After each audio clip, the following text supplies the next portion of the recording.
He had £1 million in his pocket, but he couldn't spend a single penny. How is that even possible? It was one bill, one enormous note. Nobody in London could make change for it. So he was rich but couldn't buy anything?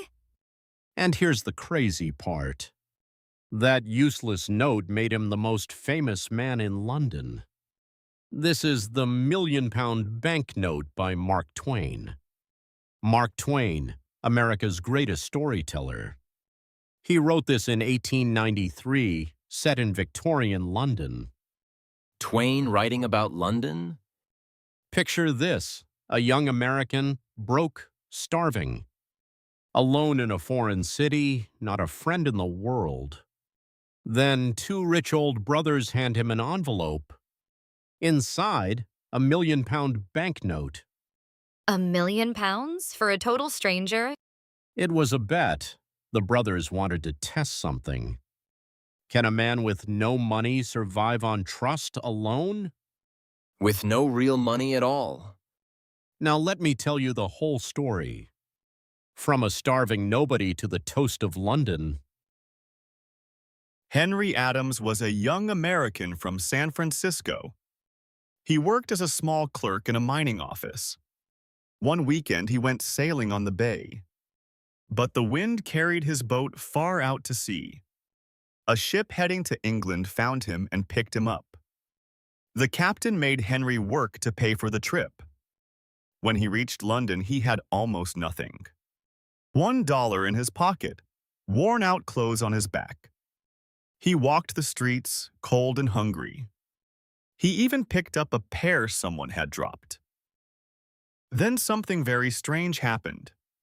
A servant stepped out of a grand house on Portland Place. He told Henry to come inside.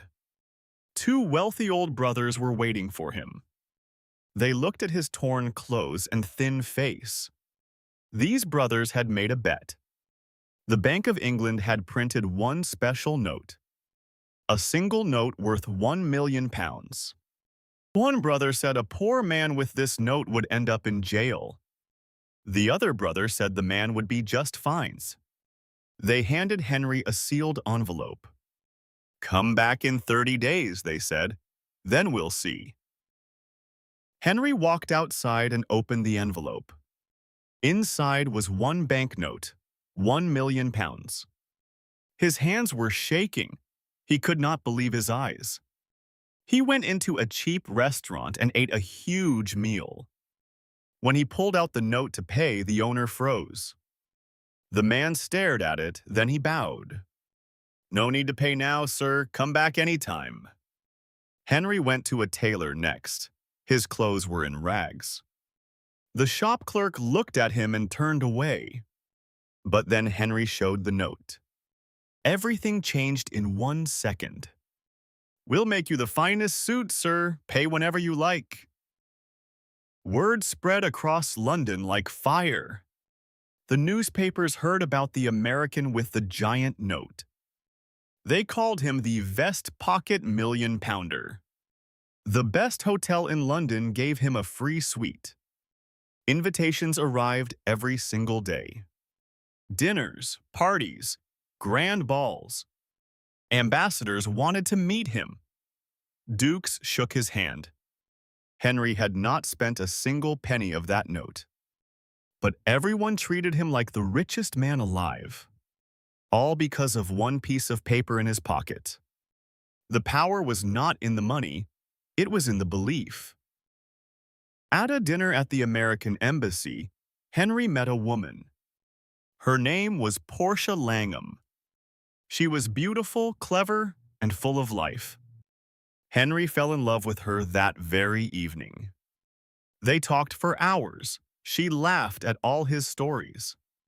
But Henry had a problem growing inside him. In 30 days, he had to give the note back. After that, he would be nobody again, just a poor clerk. Should he tell Portia the truth? Or would the truth destroy everything? That question haunted him day and night. Then an old friend appeared, Lloyd Hastings. Lloyd had a gold mine back in California. It was a good mine, but he needed investors. Without money, he would lose everything. Henry came up with a bold plan. He would use his famous name to help Lloyd. If the vest pocket million-pounder backed a mine, people would invest. Henry put no real money in, not a single pound. But his name alone brought investors running. Money poured in. The mine was saved. It was a dangerous game. One wrong step could ruin them both. 30 days passed. The bet was over. Henry walked back to the brothers' grand house. He placed the million-pound note on the table. It was perfect, not a scratch, not a fold. The first brother, Abel, could not believe it. He had been sure Henry would end up in jail. But Henry had not only survived. He had made real money, a fortune from the mine. The second brother, Oliver, laughed. He had won the bet. Then the door opened. Portia walked in. She was Oliver's stepdaughter. She had known everything. The bet, the note, Henry's struggle, all of it. Henry told Portia the whole truth. She smiled. She already knew. And she loved him, not for his money, for who he was. They got married. The brothers gave Henry a good job. And that million-pound note? Henry never returned it to the bank. He put it in a frame and hung it on his wall. One piece of paper, never spent, never broken. But it gave him everything, a career, love, a new life. Not because it had value, but because people believed it did. That ending. He framed the note. £1 million on a wall, never spent. That's Mark Twain for you. Now let's go back to the start. Henry Adams. He was penniless. That means no money at all. Not even enough for bread? He ate a pear off the ground. That's penniless. Twain puts Henry at rock bottom on purpose. Because the bigger the fall, the crazier the climb. And the twist that's coming, it changes everything. Okay, I need to hear this. Good, let's keep going. So, the brothers, this is where it gets wild. They made a wager, a fancy word for a bet. Wager. Why not just say bet? Because a wager feels more serious, more is at stake. One brother says Henry will end up in jail. The other says he'll be fine. So the brothers are just being cruel? Not exactly. They gave Henry a chance nobody else would. But they're using a real person for a game. That's the question Twain wants you to ask. Was it a gift or was it a trap? Maybe it was both. Henry walks into a restaurant, eats a huge meal, pulls out the note. The owner's jaw drops. Why not just call the police? Because of credit. The owner trusts that note. Credit? Like a credit card? Same idea. People trust you and let you pay later. The tailor does the same. Free suits, best fabric. Nobody wants his money. They want his future business. So the note works better when you don't spend it? Now you're getting it. And Twain takes this idea much further. Hold that thought. I'm holding it. Imagine this. You walk into a grand party. Everyone knows your name. Everyone wants to shake your hand. And he hasn't spent a thing. Not one penny. That's the power of reputation. Reputation? Is that the same as fame? Not quite. Fame means being known. Reputation means being judged. Henry's reputation says millionaire. The truth says broke clerk from San Francisco. So which one matters more? In London society, reputation, every single time. That's kind of scary when you think about it. Then Portia shows up and everything gets complicated. The love interest. Henry falls for her instantly at a dinner party. But now he has a dilemma. Dilemma?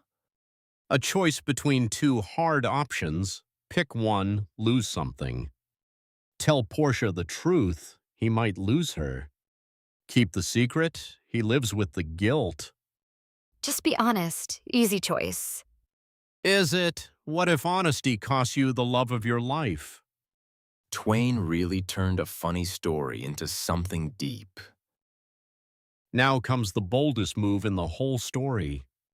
His friend Lloyd has a gold mine but no investors. What does it mean to back something? To support it with money, that makes you an investor. Henry says, I'll back your mine with my name. So he's being generous, helping a friend? More like gambling, he has zero real money. But his name pulls in thousands of pounds. That's either brilliant or dangerous. Both, and one mistake could destroy everything. Twain keeps testing how far a lie can stretch. 30 days, the wager is over. Henry puts the note on the table, not a scratch on it. He made it. He didn't just survive, he made real money from the mine. So the brothers set him up to fail? The opposite. One brother always believed in him. A penniless man became a real millionaire. That's a paradox. Paradox. When two opposite things are both true at the same time, then the door opens, Portia walks in. She was in on it the whole time?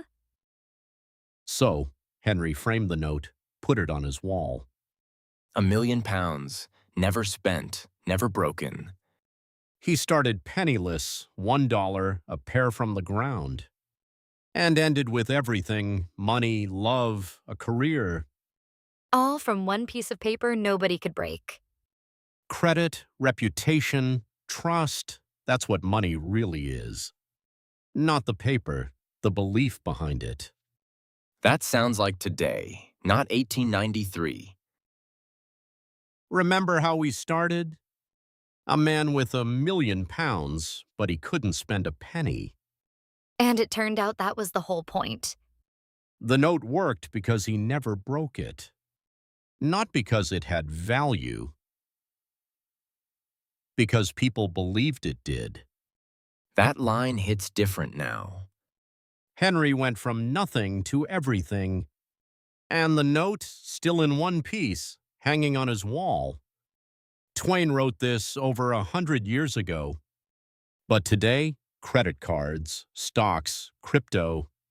If everyone believes you're rich, does that make it real? What do you think? Tell us in the comments.